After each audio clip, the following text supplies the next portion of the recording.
Okay, so now we will see that how we can use this SCADA system in electrical distribution system. Okay, electrical distribution system में SCADA का क्या role है, इसको हम लोग कैसे यूज करते हैं, थोड़ा बहुत इसको हम लोग देखते हैं. ठीक है, जस्ट एक ओवरव्यू है. I am not going into so much detail, just introduction ही है ये. So modern SCADA system replace the manual process to perform electrical distribution tasks in distribution system with automated equipments. Agree? जो भी हमारा manual process होता है, ठीक है, इलेक्ट्रिकल डिस्ट्रीब्यूशन सिस्टम में, उन सबको ये SCADA सिस्टम रिप्लेस कर देता है. और यहाँ मैनुअल ऑपरेशंस, मैनुअल प्रोसेस हम लोग नहीं करके अब सारा का सारा ऑटोमेटिक प्रोसेस होता है. ठीक है, तो SCADA सिस्टम इंप्लीमेंट करने का ये एक हमारा बेनिफिट होता है इलेक्ट्रिकल डिस्ट्रीब्यूशन सिस्टम में कि मैनुअली हम लोगों को कोई भी ऑपरेशन करने की जरूरत नहीं पड़ती है. सारा पैरामीटर फीड किया हुआ है, जो सेंस करेगा पैरामीटर, फिजिकल पैरामीटर्स, वो सारा पैरामीटर डिजिटल फॉर्म में कन्वर्ट होकर के हमारा मास्टर जो सर्वर है, सेंट्रल यूनिट, वहां पर चले जाएगा.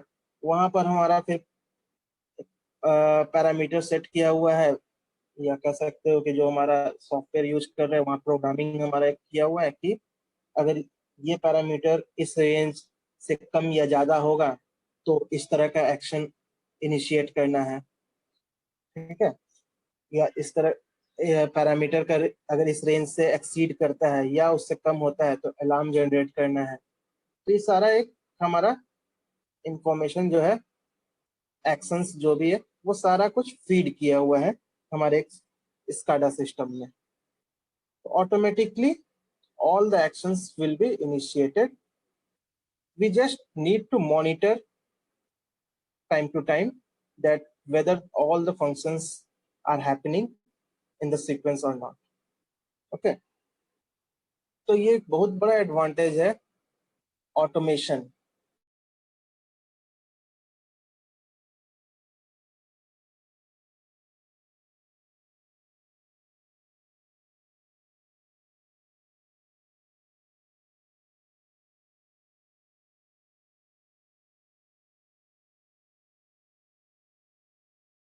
इस SCADA सिस्टम को इंप्लीमेंट किया of the power distribution system है.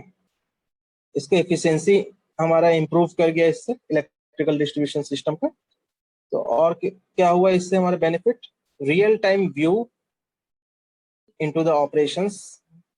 Okay, we may see the real time parameters in the different sections.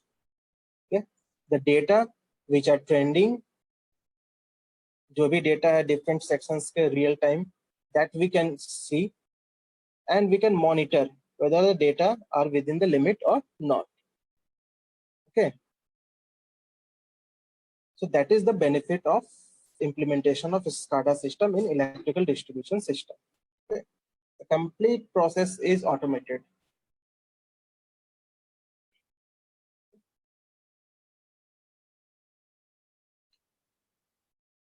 जो हमारा कंप्लीट सिस्टम है, ठीक है,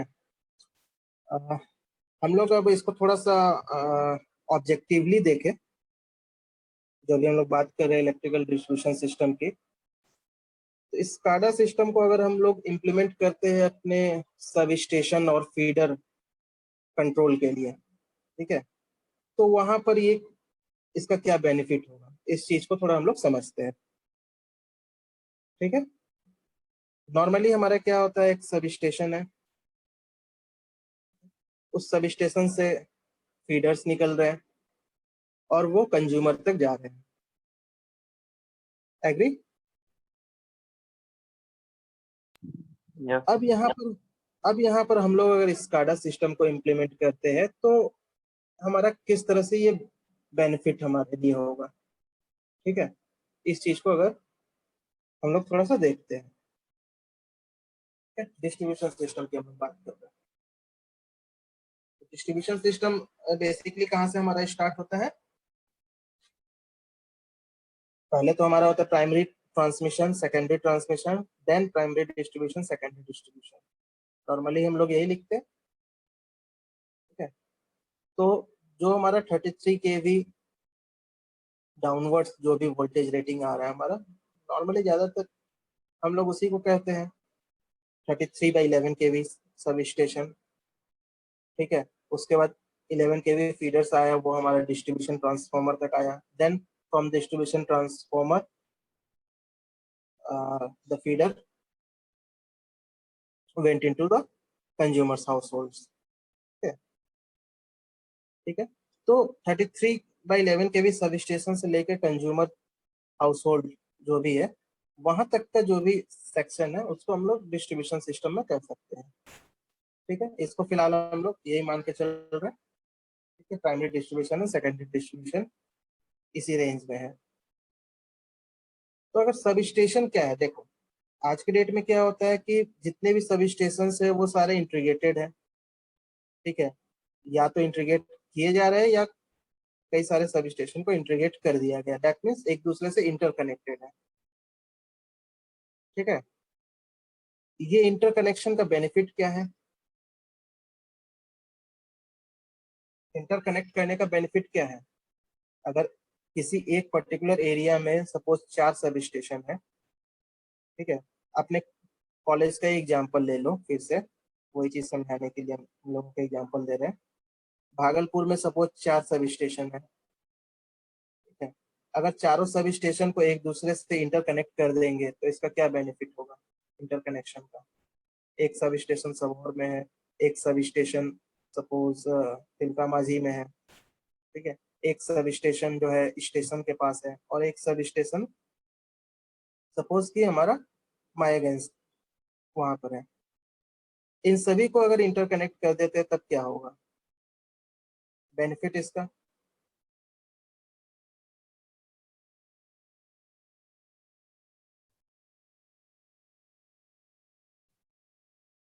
कोई बताओ।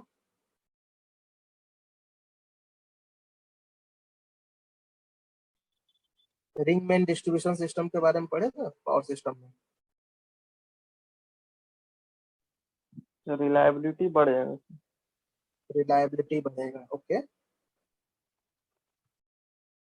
अनइंटरप्टेड पावर सप्लाई की जो हम लोग बात करते हैं, या जो तुम कह रहे हो रिलायबिलिटी, ठीक है, कि कम से कम डिस्टरबेंस हो जो पावर सप्लाई मिल रहा है कंज्यूमर्स को। सपोज अगर किसी एक सब स्टेशन में कोई प्रॉब्लम आता है, कोई फॉल्ट होता है, ठीक है, तो दूसरे सब स्टेशन के थ्रू हम पावर सप्लाई कर सकते हैं। या किसी एक सब स्टेशन को जहां से पावर मिल रहा है वो कम पावर उसे मिल रहा है,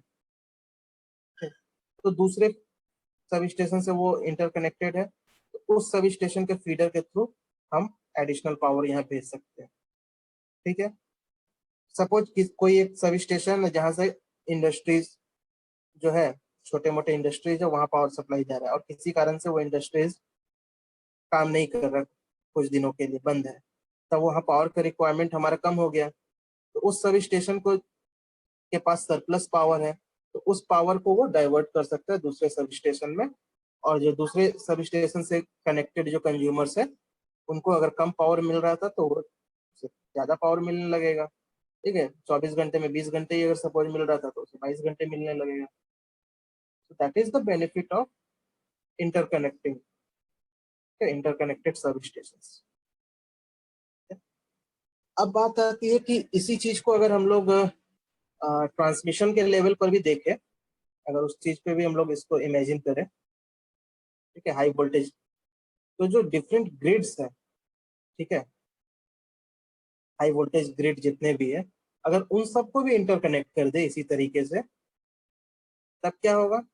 वो सारे ग्रिड कनेक्टेड है हमारे जनरेटिंग प्लांट से। ठीक है, किसी एक प्लांट में अगर पावर जनरेशन कम हो गया, ठीक है, और कोई दूसरा ग्रिड है जो कि दूसरे जनरेटिंग प्लांट से कनेक्टेड है, तो वहां से हम लोग एडिशनल पावर भेज सकते हैं दूसरे ग्रिड को। ठीक है, मेरा कहने का क्या मतलब है, मेरा कहने का ये मतलब है कि ये सारा मॉनिटरिंग कैसे होगा, किस सब स्टेशन को या किस ग्रिड को कितना पावर मिल रहा है, जो ट्रांसमिशन लाइन है या जो डिस्ट्रीब्यूशन लाइन है, कितना पावर वहां फ्लो कर रहा है, कितना लोड है वहां पर एट प्रेजेंट, उस लोड के अकॉर्डिंग या वोल्टेज में ज्यादा फ्लक्चुएशन आ रहा है, वोल्टेज कहीं हमारा बहुत कम तो नहीं हो गया या वोल्टेज कहीं ज्यादा तो नहीं हो गया है, फ्रीक्वेंसी जो है वो काफी कम नहीं ना हो गया है किसी लाइन में, कितना करंट फ्लो कर रहा है किस फीडर में, ये सारे पैरामीटर्स का मॉनिटरिंग कैसे होगा? Is it possible to do manually? Just imagine, क्या मैनुअली इन सब चीजों को एक जगह सेंट्रलाइज लेवल पर कर पाना पॉसिबल है?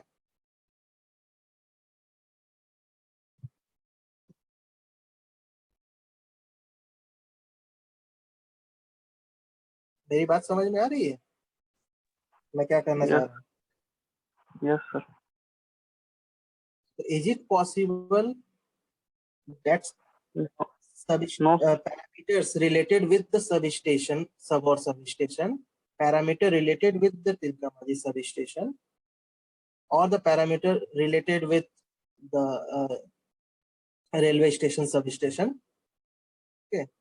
क्या इन सभी पैरामीटर्स को मैनुअली कहीं हम लोग अब बैठ करके नोट डाउन करेंगे और उसके अकॉर्डिंग फिर किस तरह का एक्शन लेना है, कैसे कंट्रोल करना है, किधर पावर ज्यादा देना है किधर कम देना है, क्या इस चीज को कर पाना पॉसिबल है प्रैक्टिकली मैनुअली?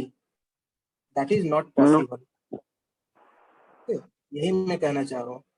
यहाँ पर क्या जरूरत पड़ेगी, अगर इसको इफिशिएंटली हम लोगों को करना हो, बिल्कुल सही तरीके से करना हो यहाँ पर, ठीक है, तब क्या करना पड़ेगा, हम लोगों को एक सिस्टम डेवलप करना पड़ेगा जहाँ की ये सारे पैरामीटर्स वहां पर एक जगह हम लोग देख सके, सारा पैरामीटर्स अवेलेबल हो एक सिंगल स्क्रीन पर या एक सिंगल सर्वर में, ठीक है, रियल टाइम डेटा हम लोगों को हमेशा मिल रहा हो, किस फीडर में कितने पावर अवेलेबल है, वोल्टेज करंट फ्रीक्वेंसीज क्या है, किस फीडर की कहाँ पर, किस फीडर के थ्रू कितने लोड कनेक्टेड है, वहाँ प्रेजेंट में अभी पावर डिमांड क्या है हमारा, ये सारा पैरामीटर अगर हम लोगों को एक सर्वर पर अवेलेबल हो, एक सिंगल स्क्रीन पर अवेलेबल हो, then we can decide, we can take action and we can control. ठीक है, तब हम लोग डिसाइड कर सकते हैं कि किस एरिया को कितना पावर देने की जरूरत है, कहाँ पर पावर सरप्लस अवेलेबल है, कहाँ पर पावर का शॉर्टेज है, तो जहाँ सरप्लस अवेलेबल है वहां से पावर को हम लोग ट्रांसफर कर देंगे जहाँ शॉर्टेज है। ठीक है, तो यहाँ पर स्काडा का रोल आता है। ठीक है, इसी जगह पर स्काडा जो है हमारे लिए हेल्पफुल है।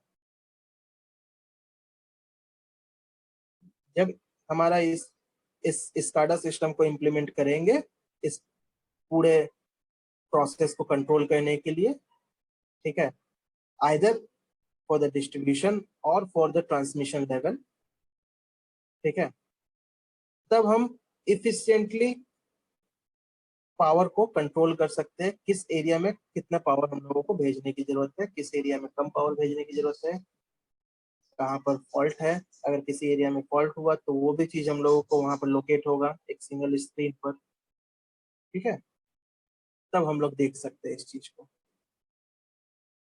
जैसे कि ये एक देखो, ये एक डिस्प्ले है, ये डिस्प्ले किसका है, ये हमारे एक स्काडा सिस्टम का ही एक डिस्प्ले है। ये डिस्प्ले क्या बता रहा है, अगर इसको मोटा मोटी समझो तो ये हमारा दो फीडर्स है। ठीक है, ये दो फीडर है, ये क्या है, फ्रॉम, ये किसी सब स्टेशन से आ रहा है 66/11 के भी सब स्टेशन से। ठीक है, यहाँ से दो फीडर यहाँ आ रहे हैं, दो फीडर यहाँ, चार इनकमिंग है, उसके बाद ये बस बार है, और फिर यहाँ से ये 11 के भी फीडर्स हमारा आउट गोइंग है। ठीक है, जो कि 11 के भी डिस्ट्रीब्यूशन ट्रांसफॉर्मर में जा रहा होगा हमारा 11/440। डिस्ट्रीब्यूशन ट्रांसफार्मर में ये 4 फीडर यहाँ से जा रहे होंगे, ये 4 फीडर यहाँ से जा रहे होंगे, ठीक है। और ये दोनों बस जो है इंटरकनेक्टेड है बस कपलर के थ्रू, ठीक है। ये स्ट्रक्चर समझ में आ गया। तो ये चीज हमारा दिख रहा है कहाँ पर, जो एक डिस्प्ले बोर्ड है स्काडा सिस्टम में, ठीक है। जो एक मॉनिटर होगा कंप्यूटर का, वहां पर ये चीज डिस्प्ले हो रहा है। देखो इधर राइट साइड में फिर डिफरेंट पैरामीटर्स भी दिख रहे होंगे, कब अलार्म जनरेट होना है, कब कौन सा हिस्टोरिकल डेटा भी अवेलेबल है, ठीक है। यहाँ पे और भी बहुत सारे ऑप्शंस होते हैं। तो यहाँ पर क्या दिख रहा है, किस फीडर में कितना वोल्टेज है, ठीक है, कितना उसका करंट है, कितना फ्रीक्वेंसी है, ये सारा चीज, ठीक है, ये सारा चीज यहाँ पर दिख सकता है, ठीक है। तो हमारे पास ऑप्शन है इसको कस्टमाइज करने का, according to our requirement we will customise and that data will be reflected into the screen, ठीक है। तो अब यहाँ से डिसीजन लेना हमारे लिए काफी इजी है कि किस फीडर में कितना पावर जा रहा है, कहाँ सरप्लस है, कहाँ कम है, और कहाँ से कहाँ हम लोगों को स्विच करने की जरूरत है। ये पूरा जो डिस्ट्रीब्यूशन सिस्टम है इसको हम लोग इजीली कंट्रोल कर सकते हैं यहाँ से, ठीक है।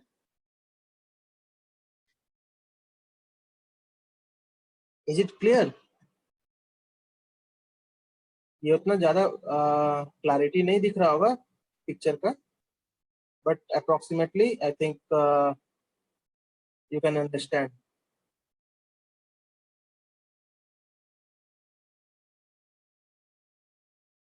ओके,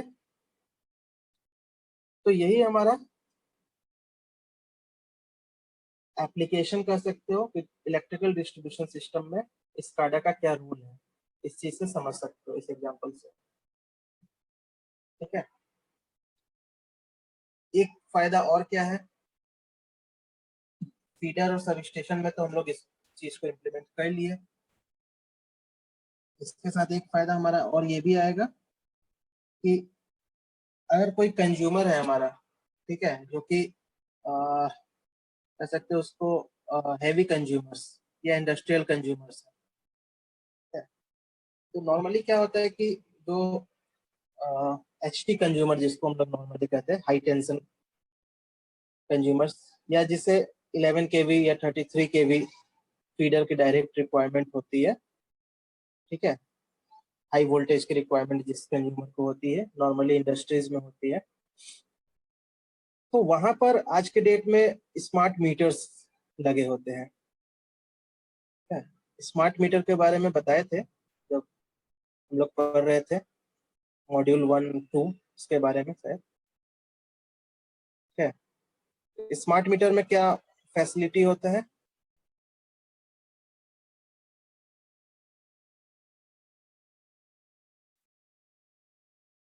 स्मार्ट मीटर में एक फैसिलिटी होता है कि जो भी मीटर का पैरामीटर है, ठीक है, उसमें जो भी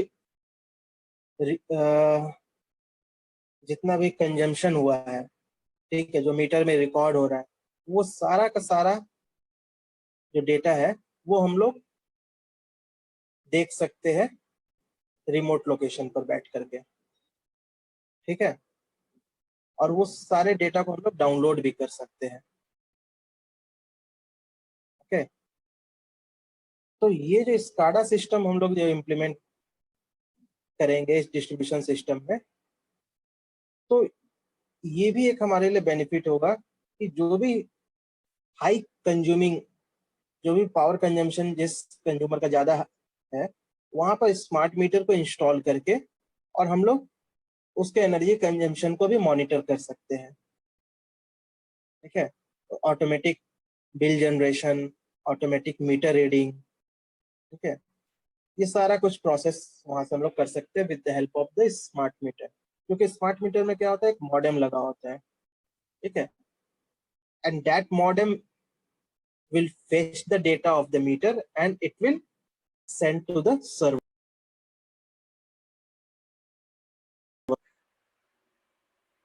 So help of the modem, वो सारा डेटा स्मार्ट मीटर का उस सर्वर में हम लोग ट्रांसमिट कर सकते हैं,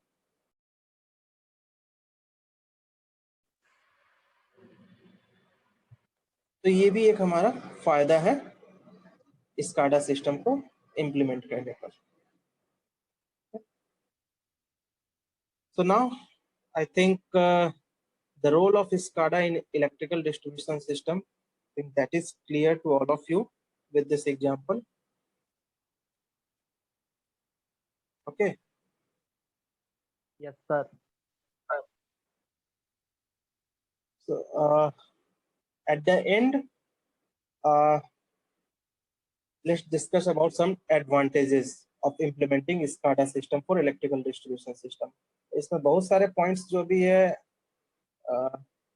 अभी वो हम explain कर ही चुके हैं. ठीक है, क्या क्या advantages है इसके. So just have a look. The first one is due to timely recognition of fault, equipment damage can be avoided. ठीक है, क्योंकि हम लोगों को सारा पैरामीटर्स दिख रहा है, सारा स्टेटस दिख रहा है कि स्पीडर का क्या है. सो इजीली हम लोग इसको रिकॉग्नाइज कर सकते हैं कि फॉल्ट कहाँ पर हुआ है.